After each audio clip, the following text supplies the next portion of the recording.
మృణాలిని గారు, ఈ ఫోన్ మీదే అని సాలిడ్ ఎవిడెన్సెస్ ఉన్నాయి. అది నా పాత ఫోన్ మై లార్డ్, కానీ నేను ఆ ఫోన్ ఎవరికి ఇవ్వలేదు. ఇవ్వకపోతే ముసుగు మనిషి దగ్గరికి ఎలా వెళ్ళింది? అది మీరే ఇచ్చుంటారు. ఇక్కడ కూడా మీ బుద్ధి పోనిచ్చుకోలేదు కదా. మృణాలిని గారు, సారీ యువర్ ఆనర్, ఆ ఫోన్ నేను ప్రస్తుతం వాడటం లేదు. దాన్ని నా గదిలో ఒక డెస్క్ లో పెట్టాను. నేను నాకు సంబంధించిన థింగ్స్ కోసం వెతుకుతుంటే డెస్క్ లో కూడా చూశాను. అప్పుడు నాకు నా ఫోన్ కనిపించలేదు. ముందు నేను షాక్ అయ్యాను. తర్వాత సర్లే యూజ్ చేయడం లేదు కదా అని లైట్ తీసుకున్నాను.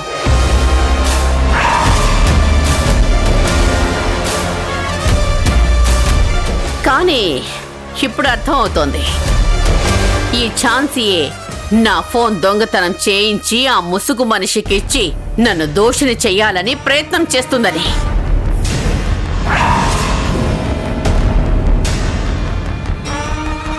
నేను ముందు చెప్పినట్టే ఇదంతా ప్లాన్ మై లార్డ్.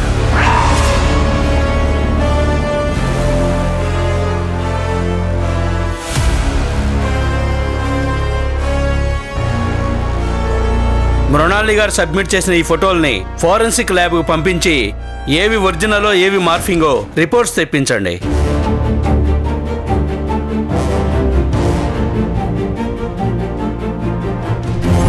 కోర్టుకు వరుసగా 2 రోజులు సెలవు కాబట్టి నెక్స్ట్ సెషన్ తర్వాత ఉంటుంది. The court is అడ్జర్న్డ్.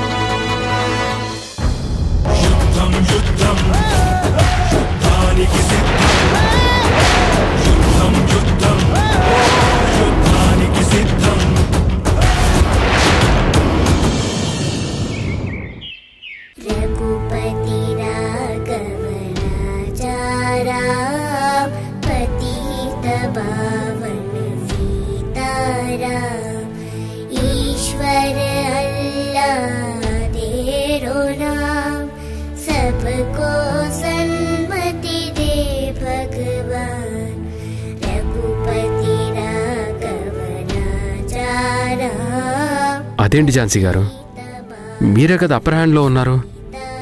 ఎవిడెన్స్ కూడా దొరికాయి. మనం అనుకున్నట్టే జరుగుతుంది.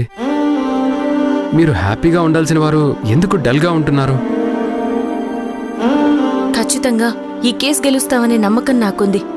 నిజం బయటపడ్డానికి కొంచెం సమయం పడుతుంది, అంతేకాని బయటపడకుండా ఉండదు. అయినా నేను కేసు ఓడిపోయినా పెద్దగా పట్టించుకోనండి. ఎందుకంటే ప్రతిసారి విజయం మన వెంటే ఉండదు అనే సత్యాన్ని నేను అర్థం చేసుకోగలను. కానీ మృణాలిని గారు కోర్టులో అందరి ముందు నా క్యారెక్టర్ని బ్లేమ్ చేస్తున్నారు.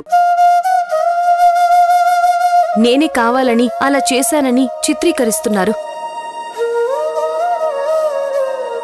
అది నేను తట్టుకోలేకపోతున్నాను.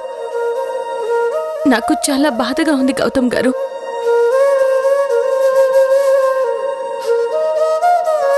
ఏదైనా పగుంటే ఫేస్ టు ఫేస్ ఆర్గ్యూ చేయాలి, అంతేకాని ఇలా నా ఫ్యామిలీ బ్యాక్గ్రౌండ్ని పిన్ చేస్తూ నా మనసుని విరిచేయడం ఏంటండి? ఝాన్సీ గారు, కోర్టులో కేసు గెలవడానికి డిఫెన్స్ లాయర్లు రకరకాల అస్త్రాలు ప్రయోగిస్తారు. ఇవన్నీ మీకు తెలుసు కదా. ఈ కేసుకి సంబంధించిన ఆధారాలు తన దగ్గరేమీ లేవు.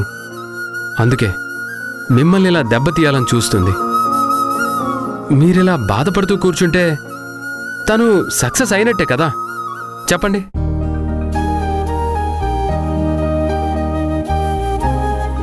అయినా ఎవరెన్ని మాట్లాడినా మీరేంటో నాకు బాగా తెలుసు. మీ గురించి తెలిసిన వాళ్ళకి తెలుసు. మీరవేమీ పట్టించుకోకండి ప్లీజ్.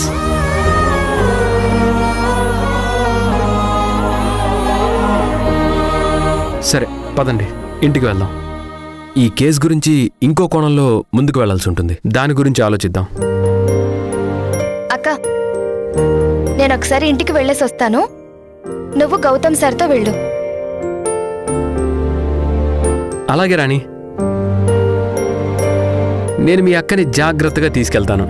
నువ్వు జాగ్రత్తగా వెళ్ళు. బాయ్ అక్క.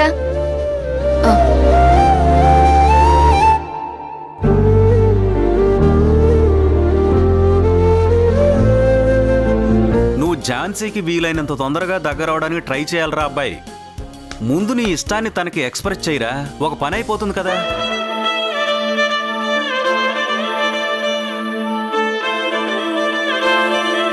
ఝాన్సీ గారు పదండి.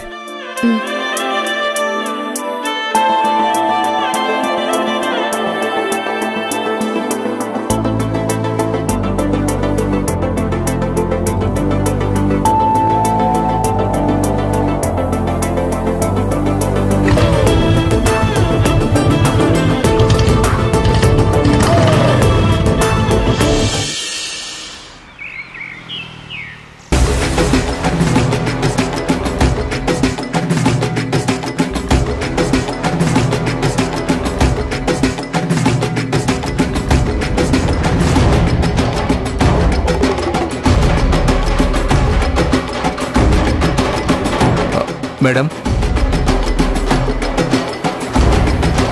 చూడు రంజిత్, ఫ్రస్ట్రేషన్ తట్టుకోలేకపోతున్నాను. మైండ్ బ్లాంక్ అయిపోతోంది. ఈ కేసు ఎలాగైనా మనమే గెలవాలి.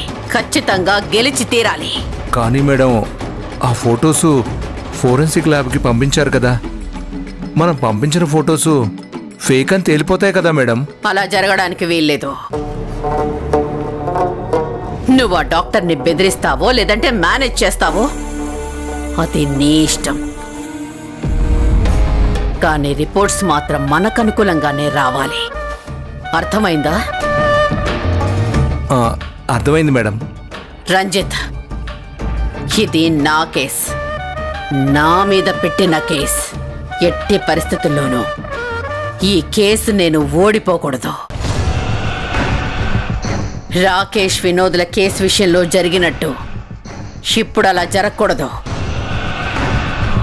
ఖచ్చితంగా ఆ రిపోర్ట్స్ మార్చాలి. ఓకేనా? ఓకే మేడం, నేను చూసుకుంటాను.